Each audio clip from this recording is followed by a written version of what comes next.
अस्सलाम वालेकुम dear viewers, उम्मीद है आप सब लोग खैरियत से होंगे। आज के वीडियो में हम शहीद जुल्फ़िकार अली भुट्टो मेडिकल यूनिवर्सिटी का जो एंट्री टेस्ट पेपर है 2024 के लिए वो हम डिस्कस करेंगे। इसका पार्ट 3 है आज।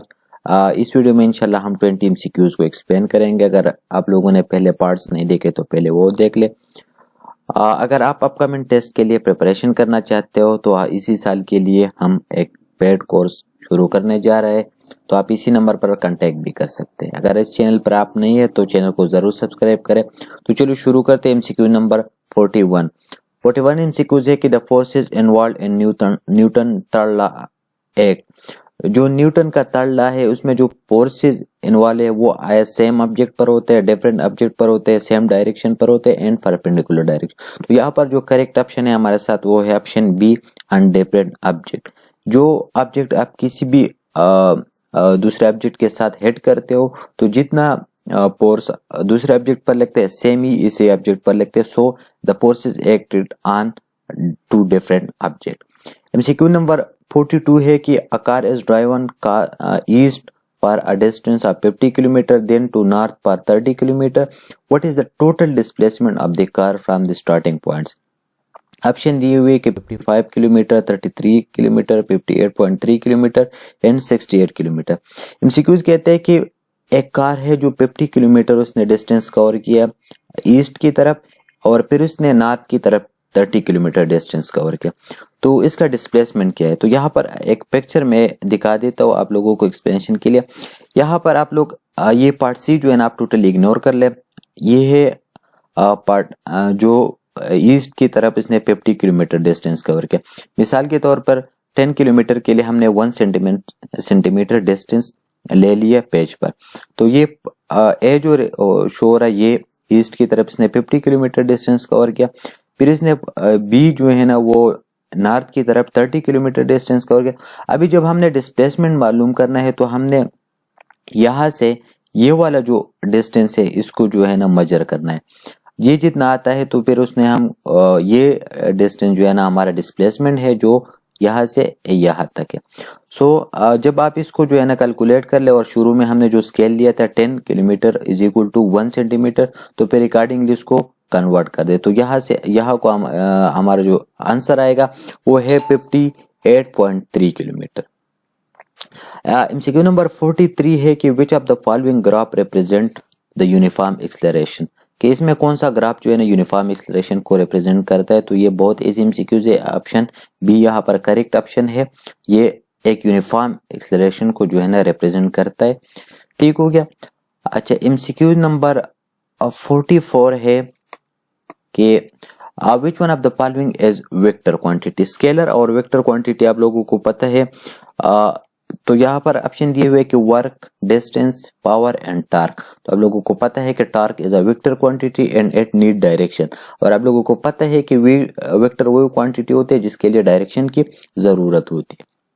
MCQ नंबर 45 है कि a cyclist riding at a speed of 5 metre per second applied brake causing uniform deceleration and stop after covering distance 3 meter.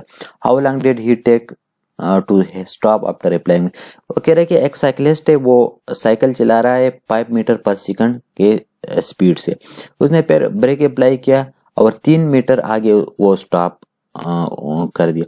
तो कह रहा है कि कितना टाइम ले लिया इसने ब्रेक अप्लाई करने के बाद। तो यहाँ पर जो करेक्ट ऑप्शन है वो है 1.2 सेकंड। MCQ नंबर 46 है कि Newton first law of motion is also called law of gravitation, law of force, law of inertia and law of energy conservation.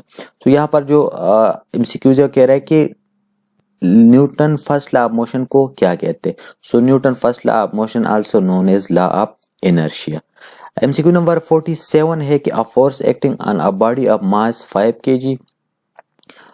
एक फोर्स जो है ना 5 kg बॉडी पर जो है ना एक्ट कर रहा है और कितने एक्सेलरेशन प्रोड्यूस करते हैं 10 metre per second square. What acceleration the same force will produce in a body of 2 kg मास।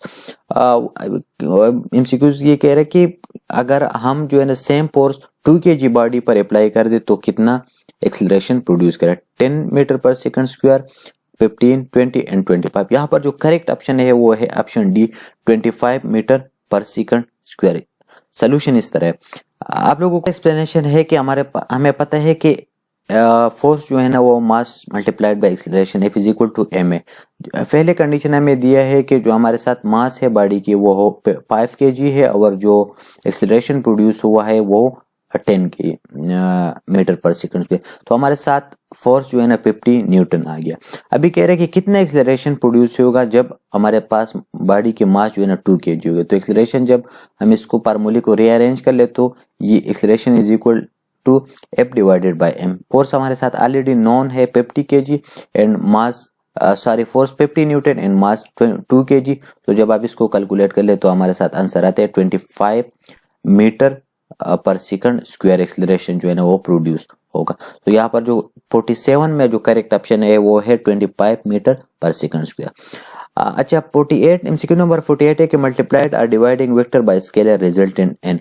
जब हम वेक्टर को स्केलर पर डिवाइड करें तो हमारे साथ रिजल्ट क्या आता है, वेक्टर आते हैं स्केलर आते हैं। अगर हम ऑप्शन थर्ड है कि vector F multiplied and scalar F divide, option D है कि scalar F multiplied and vector F divide. तो यहाँ पर हमारे साथ जो करेक्ट ऑप्शन है वो है ऑप्शन ए। जब हम वेक्टर को स्केलर पर डिवाइड करते हैं तो हमारे साथ वेक्टर ही आते हैं, क्योंकि हमारे साथ जो स्केलर होता है उसमें डायरेक्शन का कोई नहीं होता, वो तो एक वैल्यू एक नंबर होता है।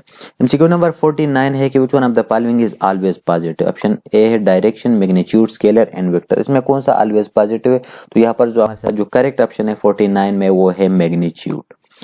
अच्छा एमसीक्यू नंबर 50 है कि the maximum and minimum value of two resultant of two forces 40 and 20 Newton respectively, then the magnitude of each both forces are।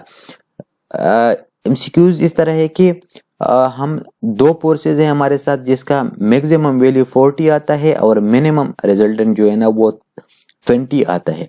तो यहाँ पर ये दोनों जो है ना कौन कौन से इंडिविजुअल जो फोर्सेज है वो कितने हो सकते हैं।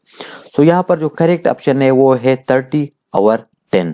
अगर मिसाल के तौर पर ये दोनों जो है ना हम सेम लाइन पर रिप्रेजेंट कर दे तो 30 और 10 को जो है ना हम जब प्लस कर दे तो ये हमारे साथ 40 आते हैं। तो मैक्सिमम वैल्यू यहाँ पर 40 है। लेकिन अगर हम 10 जो है ना वो 30 एक साइड पर हो और जो 10 है वो अपोजिट साइड पर हो, तो जब हम 30 से 10 माइनस करें तो हमारे साथ मिनिमम वैल्यू कितना आते हैं 20 आते हैं। तो करेक्ट ऑप्शन यहाँ पर है ऑप्शन बी। ठीक है, बाकी में भी एडिशन में 50 ही आते हैं लेकिन मिनिमम वैल्यू में इस तरह नहीं आता। सो यहाँ पर करेक्ट ऑप्शन हमारे साथ ऑप्शन बी है 30 Newton and 10 Newton. MCQ number 51 है कि which of these is not basic shape of bacteria. आप लोगों को बैक्टीरिया का शेप का पता है कि बैक्टीरिया के डिफरेंट शेप्स होते हैं, लेकिन यहाँ पर कौन सा बैक्टीरिया का शेप नहीं है, वाइब्रियो, स्पाइरलम, ट्रायंगुलर एंड कोकस। तो यहाँ पर जो करेक्ट ऑप्शन है वो है ट्रायंगुलर। ट्रायंगुलर शेप की कोई बैक्टीरिया नहीं होता, बाकी ये बैक्टीरिया की शेप है। अच्छा एमसीक्यू नंबर 52 है कि which one of these bacteria lack a cell wall. इसमें से कौन से बैक्टीरिया का सेल वॉल नहीं होता? एक्सक्रीशिया कोलाई, सेडोमोनास, माइकोप्लाज्मा एंड माइकोबैक्टीरियम। तो यहाँ पर करेक्ट ऑप्शन है हमारे साथ है माइकोप्लाज्मा। माइकोप्लाज्मा वो बैक्टीरिया होते हैं जिसका सेल वॉल नहीं होता। एमसीक्यू नंबर 53 है कि which of this structure is used in bacterial transformation. Transformation में कौन सा जो बैक्टीरिया का स्ट्रक्चर यूज होता है? तो यहाँ पर हमारे साथ एमसीक्यू नंबर 53 में हमारे साथ करेक्ट ऑप्शन है प्लाज्मेट। ठीक है, प्लाज्मिक एक स्ट्रक्चर है बैक्टीरिया के साइटोप्लाज्म में होता है और ये इंडिपेंडेंटली जो है ना रेप्लिकेट होते हैं। तो ये हमारे साथ बैक्टीरियल ट्रांसफॉर्मेशन में ही यूज होते हैं। एमसीक्यू नंबर 54 है कि from which structure is mesosome derived. Mesosome जो है ना कौन से स्ट्रक्चर से डिराइव हो जाता है? Plasmid, cell wall, ribosome and cell membrane. Mesosome basically हमारे साथ सेल मेम्ब्रेन से डिवाइड हो जाता है। यहाँ पर एक पिक्चर में शो करता हूँ, ये आप देख सकते हैं। ये एक बैक्टीरिया का स्ट्रक्चर है जो यहाँ पर मेसोसोम जो शो हुआ है ये बेसिकली सेल मेम्ब्रेन से ही डिराइव होता है। एमसीक्यू नंबर 55 है कि how many layer are present in the bacterial cell envelope. Bacteria के सेल एनवेलप में कितने लेयर्स होते हैं? तो करेक्ट ऑप्शन दिए हुए कि 1, 2, 3 एंड 4। करेक्ट ऑप्शन हमारे साथ यहाँ पर है 3। एक बैक्टीरिया के एनवेलप में 3 लेयर्स होते हैं। MCQ नंबर 56 है कि which of these bacteria have chromatophore? Escherichia coli, mycobacteria, mycoplasma and cyanobacteria. कह रहे कि कौन से बैक्टीरिया में क्रोमेटोपोर्स होते हैं। क्रोमेटोपोर जो है ना एक स्पेशल स्ट्रक्चर होते हैं जो कुछ बैक्टीरियाज में पाए जाते हैं और ये स्पेशली हेल्प करते हैं फोटोसिंथेसिस में, ठीक है। और जो फोटोसिंथेसिस के लिए जो रिक्वायर पिगमेंट्स होते हैं वो इसी स्ट्रक्चर में होते हैं। तो ये साइनोबैक्टीरिया में ये पाए जाते हैं क्रोमेटोपोर। सो करेक्ट ऑप्शन हमारे साथ 56 में है साइनोबैक्टीरिया, ठीक है। और दूसरा मैंने बताया माइकोप्लाज्मा वो बैक्टीरिया होते हैं जिसमें सेल वॉल नहीं होता। MCQ नंबर 57 है कि which of this structure is not the part of bacteria flagella? इसमें से कौन सा जो स्ट्रक्चर है वो बैक्टीरिया फ्लैजिला का हिस्सा नहीं है। Filament, basal body, lamina and होक।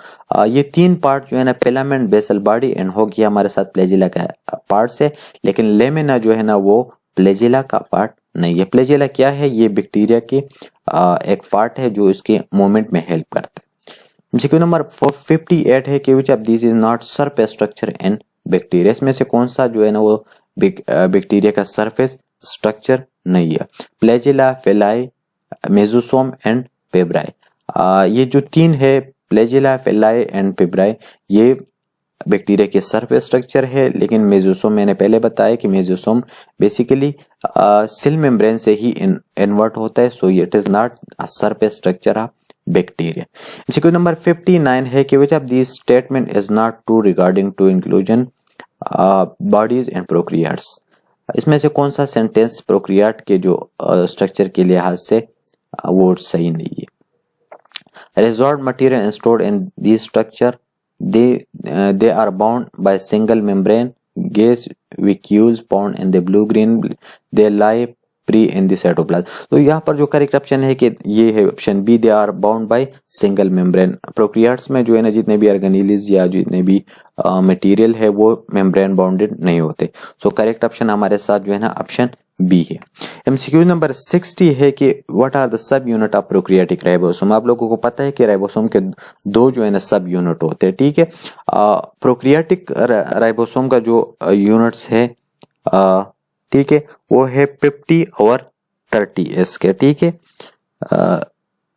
50 और 30s की, जबकि यूक्रियाटिक का जो है ना वो 40 और 60 का है, ठीक है। जब ये दोनों कंबाइन हो जाए तो टोटल साइज जो है ना वो 70s बन जाते हैं प्रोक्रियाट्स का, और जो यूक्रियाट्स का जो है ना वो 40 और 60 है तो वो टोटल पर बन जाते हैं 80s। सो आज के लिए इतना काफी। अगर वीडियो पसंद आए तो वीडियो को लाइक करें, अगर चैनल पर नए हो तो चैनल को जरूर सब्सक्राइब करें। अल्लाह हाफिज।